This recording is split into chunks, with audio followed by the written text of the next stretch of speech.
ગાંધીના ગુજરાતમાં દારૂબંધી છે તેમ છતાં દારૂ વેચનારા વેચે છે અને દારૂ પીનારા પીતા હોય છે।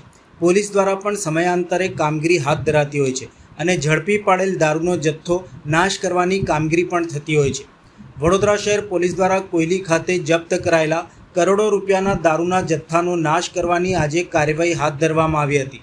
ડીસીપી ઝોન 1, ઝોન 2 અને ઝોન 3 હેઠળ આવતા 15 પોલીસ સ્ટેશનોમાં વિવિધ ગુનાઓમાં જપ્ત કરાયેલા અંદાજે 4 કરોડ રૂપિયાથી વધુના દારૂના જથ્થા પર રોલર ચલાવીને નાશ કરવામાં આવ્યો હતો।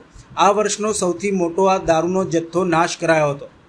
વડોદરા શહેર પોલીસ દ્વારા દારૂના ગેરકાયદેસર વેપાર અને હેરાફેરી સામે કડક વલણ અપનાવતા કોયલી ખાતે વિશેષ કાર્યવાહી હાથ ધરવામાં આવી હતી।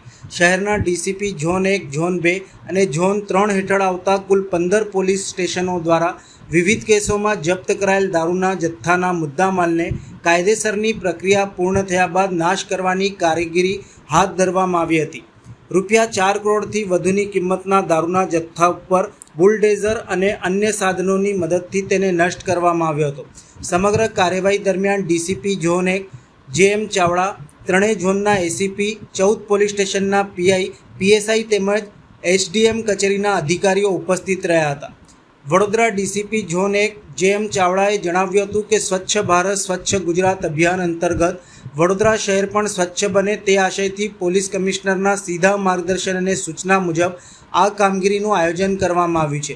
આજે કોયલી ખાતે વડોદરા શહેરના ઝોન 1, 3 અને 4ના વિસ્તારોમાં પકડાયેલા વિદેશી દારૂના જથ્થાના મુદ્દામાલનો નાશ કરવાની સંયુક્ત કામગીરી કરવામાં આવી હતી।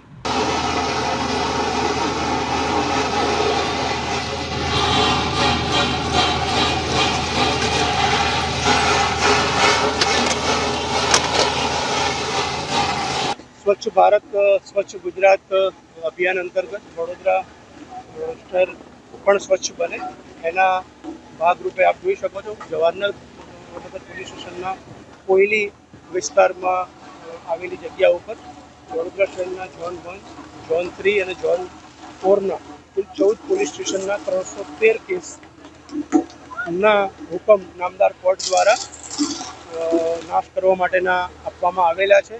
એના ભાગરૂપે અંદાજિત 1,33,909 વિદેશી દારૂની બોટલ જેની કુલ કિંમત થાય છે 4,01,70,051 રૂપિયા, જેના અલગ અલગ પોલીસ સ્ટેશન નશાબંધી અને આબકારીના અધિકારીઓ અને કલેક્ટરશ્રીના પ્રતિનિધિની હાજરીમાં દારૂ નાશનો મુદ્દામાલનો કાર્યક્રમ કરવામાં આવ્યો।